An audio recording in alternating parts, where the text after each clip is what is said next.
Hi everybody, I'm Emily, one of the designers with the Quilted Cow, and today I am here to show you how to make the Josey Tote. Now this Josey Tote is a design that was designed specifically for our club box. Our club box is a once a year box that we do as an offering to all of our wicked cool quilters and make sure that they get some fun projects to do also along with the notions and everything else. So this Josey Tote is what I'm going to show you how to make today. First though, I'd like to thank our sponsors. We are sponsored by Husqvarna Viking Machines and Creative Grids, Rulers, Mats, and Cutters. So let's get started.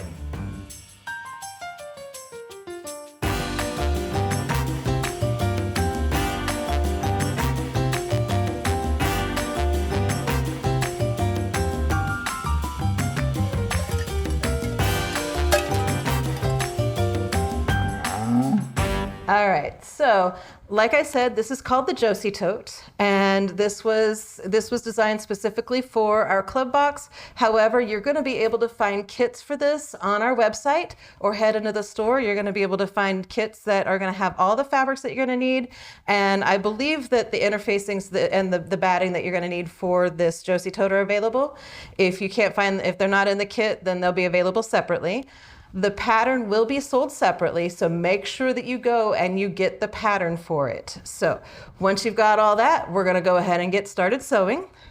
The first thing that we're gonna do is we're gonna sew our handles. We're gonna put our handles together. So I have taken my handle fabric and I have put the interfacing on the wrong side of the handle fabric, and it is a fusible, so you want to make sure that that gets fused down. So first thing we're going to do is we're going to press our handle in half, just like this. Once we've got that, then we're going to open it and press each long raw edge in towards the center seam, the center press line. So we're going to go back to the cool end and we're going to refold back on that center line, so all of our raw edges are now enclosed inside of the handle. So let me kind of show you how I get this set up and I'll get it started. I do like to personally top stitch 1/8 of an inch, not 1/4 inch, 1/8 of an inch, and that makes sure that everything stays closed there.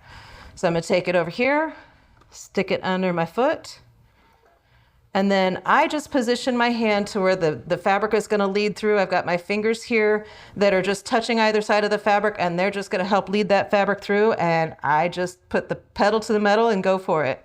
Okay, so you can see how easy that is whenever you just position it where you need it to go. I would also turn this around for the sake of our video time today. I'm not going to do the other side. I'm just going to show you where I want you to put this handle whenever it goes on our panel. So once you've got both of your handles pressed, folded and pressed and top stitched, both sides, you're going to set those aside for a few minutes. Once you do that, you're going to make these middle panels with your charm squares. So we have cut those down to the size that we need. Unfortunately, if you use 5-inch charms, then you are going to have to trim them down. If you use fabric out of your stash, you can just cut the size that you need. Or in this particular one, I believe that the squares were the exact size that you need. It was cut specifically for this kit. So once we've got that, we're going to position them how we want them, arrange them however you want them to look on your front panel. And you'll notice that I have 4 rows of 4 squares and 2 rows of 2 on either end. Once you've got those positioned where you want them, you're going to sew them all together. Once you sew each row together, press each row in the opposite direction. Now, if you know, those of you that have been sewing for a while will know that when you measure your 1/4 inch seam allowance, you are going to measure to include the thread in that 1/4 inch seam allowance. So anytime that I'm measuring, and this is a 1/4 inch square on the end of this teal thingy, anytime that I'm measuring, I'm making sure that the thread is included in that 1/4 inch measurement. When I do a scant 1/4 inch, I'm going to move the thread that I'm sewing with just one little step to the seam allowance side, and that's going to give me a little bit more of my square showing, a little bit less tightness in where the seam allowances are going to be here. Now, when I made this already, I did go ahead and mark because I wasn't sure what ruler I had to work with here, but I'm going to trim it down to a 7-inch by 19.5. So once you get that, then you can come along and measure out your 19.5 here. And you may end up catching a little bit of these corners. They may end up kind of edging in within that 1/4 inch seam allowance, that's going to be okay. Just go ahead and let that happen. It's not going to make too big of a deal. But just remember, if you are normally a wide 1/4 inch seam allowance maker, shorten that up a little bit. Make sure that you give yourself plenty of room on that. So once you've got that completely trimmed, you are going to take a bottom panel piece and sew it to the bottom of that pieced unit. So I've done that already here. 1/4 inch seam allowance, press it towards the bottom panel piece. And then the next thing I'm going to do is I am going to position my handles where I want them on this piece here. Because you'll notice the handle actually connects down here and gets sewn all the way up the bag. So if you take and measure 6 1/4 inches in, and then I'm just going to use this handle piece that I have partially sewn, and you're going to clip that to the edge here with one of your clips, and then come back in the other side, 6 1/4 again. To get this clipped on, you're going to take a top panel piece, right sides together. You're going to clip all that in the position that you need it, and then go ahead and add another couple clips. So a 1/4 inch seam allowance here.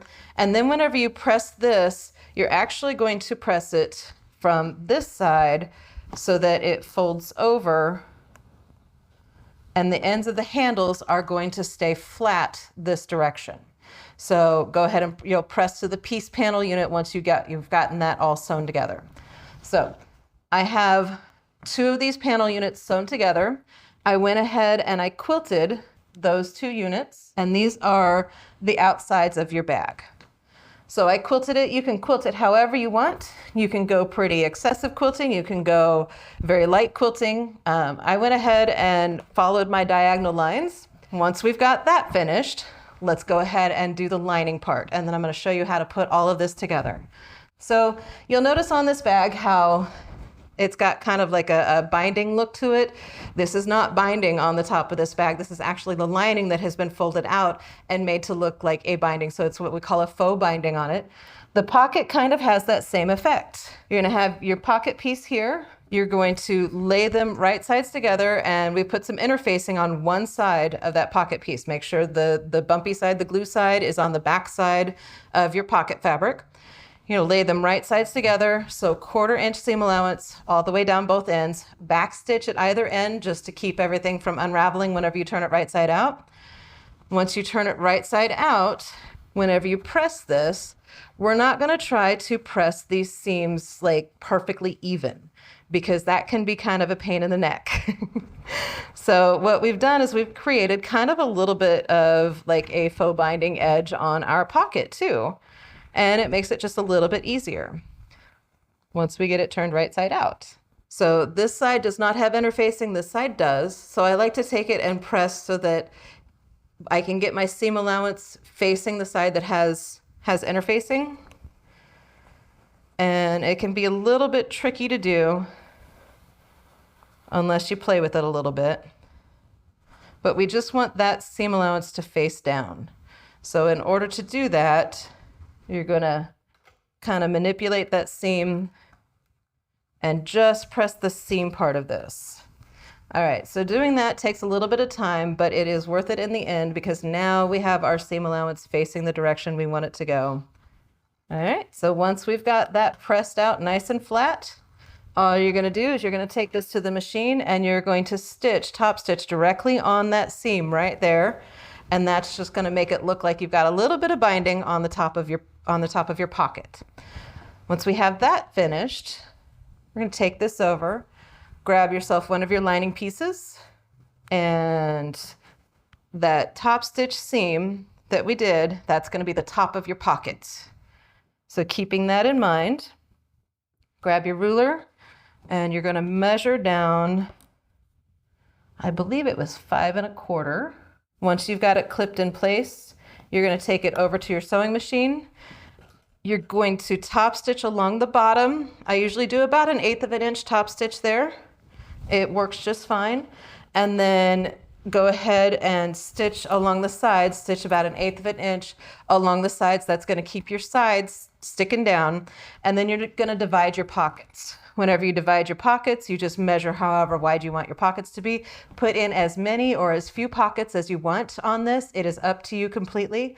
I have one done where I just made it into 3 pocket sections. When you're sewing your pocket segments down, whenever you're sewing this line down, you do want to make sure you backstitch at the top and at the bottom, but definitely at the top to make sure that that is nice and secure and it's not going to come apart anytime soon. So put in as many pocket segments as you want on this. All right, so we're gonna go ahead and put our lining pieces right sides together.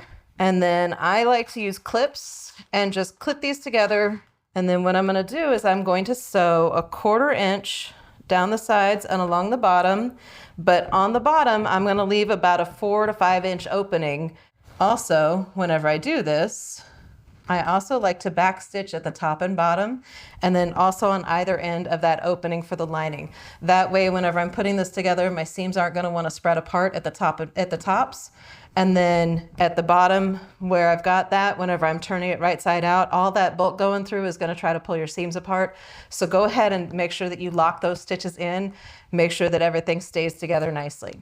So let me grab my outside bag and I'm going to show you how to clip those together, because this one's a little bit more important. You are going to want to line up your top and your bottom panel piece seams.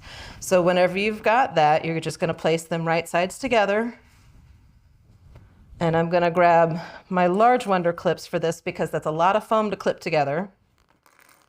But I'm going to go and I'm going to line up the sides here as best I can. Sometimes, you're not exact whenever you're sewing all this together. That's okay. Before I do this, I do want to tell you that I did go ahead and do a zigzag stitch all the way around my foam to keep my fabric flat against the foam while I'm doing this. And you'll notice I'm letting my handles hang out the top. I'm okay with that. I'm going to come around, so 1/4 inch, maybe a slightly fat 1/4 inch seam allowance down the sides and across the bottom. Once again, back stitching at the tops of these side seams. I did forget to tell you one thing before you sew these together. So hopefully you haven't done that yet. But before you sew these together, you're going to go and you're going to stitch down your handles. You're going to use the top stitching of your handles as your guide, and you're going to stitch them down to your panel here up until about 1 inch below the top of the bag. You're going to do that for all 4 of your handles, like I've done, and you can see it also on the back side of the bag here where I've stitched up to about 1 inch below the top of the bag. And that's going to get everything prepped and only give you a little bit that you're going to have to top stitch down once we've got the bag all together. So before we put the bag together, we do have to box the corners. Otherwise, our bags won't stand up straight.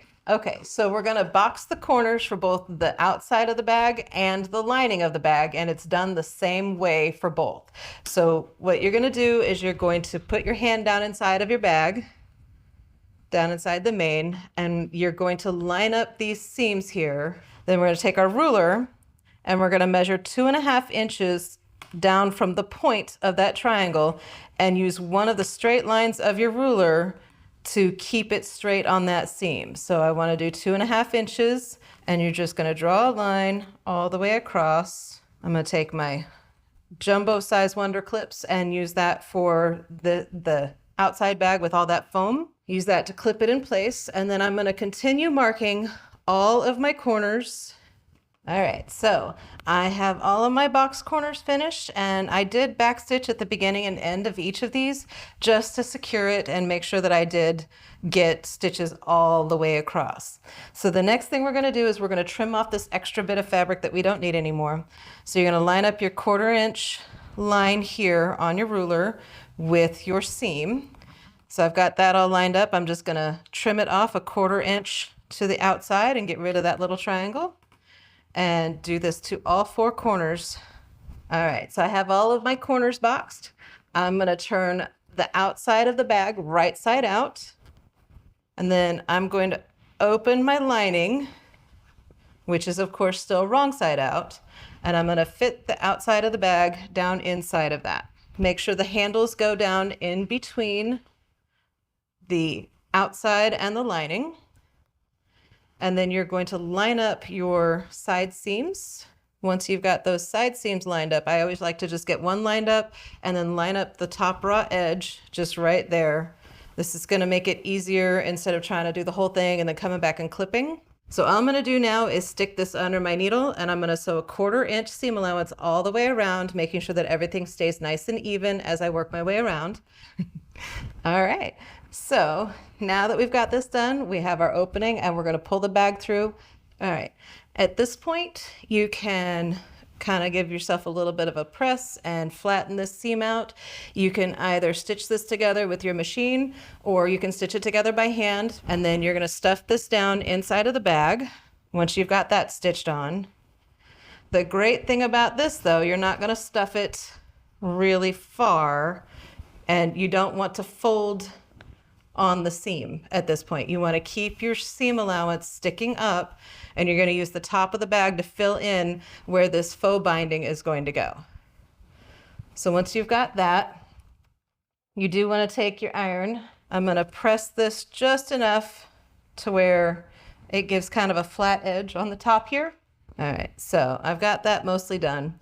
I'm just going to walk you through the finishing of this. So all I'm going to do is take this back under my machine, and since I have my free arm still activated, then feed it under and then just top stitch right in that seam allowance. And then the last couple steps that you're going to do, since if you look at this, you'll notice that it's kind of wrinkly since I was shoving it through that hole in the lining. I like to go ahead and press my bag all the way around, get it nice and flat. But then the last thing that you're going to want to do is go ahead and finish top stitching these handles down so that they are nice and attached to the side of the bag. So let me show you on this finished bag. So once again, this binding line has been stitched down so it looks like a binding, and then the handles have been stitched down, and you can either, as we did on this one, you can either go up and go across and go back, or you can go up, and I like to go up just past where the bag meets it, do a little back stitch there and get it nice and secure, and then just do another line right up and go up and just get those nice and secure to the bag. And this, everybody, is the Josey Tote. Once again, it came in your club box. If you did not get the club box, then check out our website, go grab yourself a kit, grab the pattern. It is sold separately, so make sure you get your pattern and enjoy, and don't forget to like and subscribe to these videos, and thank you so much for watching. Okay, you wicked cool quilters, good job. You made it to the end. We would like to thank our sponsors, Husqvarna Viking Sewing Machines, Creative Grids, rulers, rotary cutters, and mats. Thanks for watching.